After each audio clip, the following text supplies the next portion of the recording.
In response to recent missile attacks by Iran, United States has deployed a terminal high-altitude area defense battery to Israel, bolstering the nation's air defenses. THAAD systems are known for their ability to intercept short, medium, and intermediate-range ballistic missiles, providing critical defense capabilities to Israel.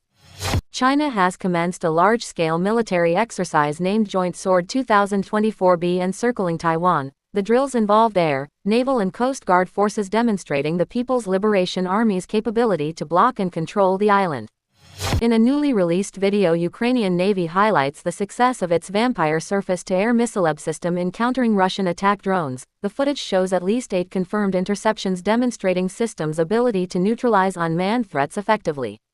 China has unveiled the first images of the R-6000, 6-ton tiltrotor UAV, designed to carry 10 passengers. The R-6000 is currently intended for civilian missions, focusing on cargo and passenger transport, and features advanced technical specifications that set it apart from traditional aircraft.